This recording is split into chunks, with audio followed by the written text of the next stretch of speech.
Hey, it's May 19th, and we find ourselves in 2 Samuel chapters 19 through 21. Today we're going to see three ways that an unhealthy focus on ourselves, also known as selfish pride, can cause far more damage than we realize. In chapter 19, Joab had to confront David. David's mourning for Absalom caused the army to feel ashamed of the victory they had accomplished. Joab told David that he was showing the people that he cared more about Absalom than all of them, and they had just saved David and his family from Absalom. If David didn't affirm his army's victory, they would all leave him.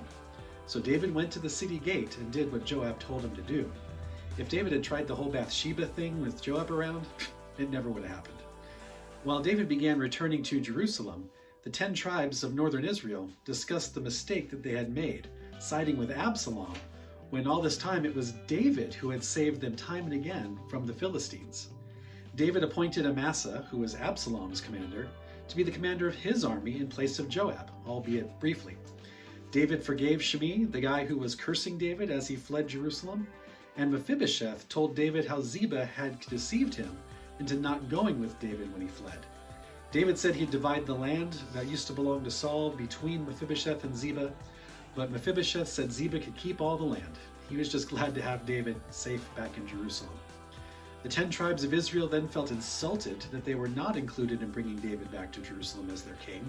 So in chapter 20, a worthless man named Sheba takes advantage of the situation, tells the 10 tribes they have no place with David, and the 10 tribes now begin following Sheba.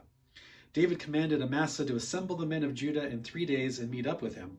Amasa took longer than 3 days, however, and when he met up with Joab at Gibeon, Joab killed him before he could rejoin David. The army placed themselves back under Joab's leadership without question. Sheba was then killed and his head given to Joab at the city of Abel.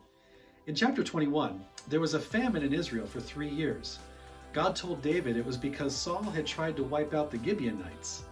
David then asked the Gibeonites that were left what would make everything right, and the Gibeonites demanded the lives of 7 of Saul's descendants. David agreed, but spared Mephibosheth, Jonathan's son, because of the oath between him and Jonathan. The chapter closes with a few wars with the Philistines. Abishai ends up having to protect David by killing another Philistine giant like Goliath. As a result, the army did not allow David to fight in battle again, fearing that Israel would be discouraged if he were to ever die. 3 other descendants from the giants of Gath were also killed, including the 6-fingered and 6-toed man mentioned in 1 Chronicles chapter 20. So what can we take away from today's passage? First, we all need people in our lives that can call us out when we're sinning. Joab put David in his place when David was mourning Absalom's death at the expense of the loyalty of his soldiers. Do you have someone in your life like Joab that can do that? Second, mercy is preferable to judgment. David showed mercy to Amasa, Shimei, and Ziba. James 2:13 warns us, "For judgment is without mercy to one who has shown no mercy, and that mercy triumphs over judgment." Third, pride and insecurity lead to some very bad decisions. Joab kills Amasa, probably out of jealousy for taking his position. The 10 tribes follow Sheba, another bad leader, because they felt slighted by not being included with David's return to Jerusalem.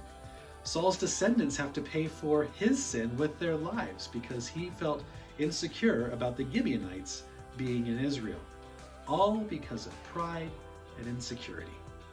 My prayer for us today is that we have people in our lives that can hold us accountable, and that we would have the wisdom to know when to demand justice and when to show mercy, and that we'd be more concerned about making God look good rather than ourselves in the decisions that we make. If you haven't done so already, please download our Through the Bible reading plan at aspericommunitychurch.org/throughthebible. Thanks for watching, and I hope to see you again soon.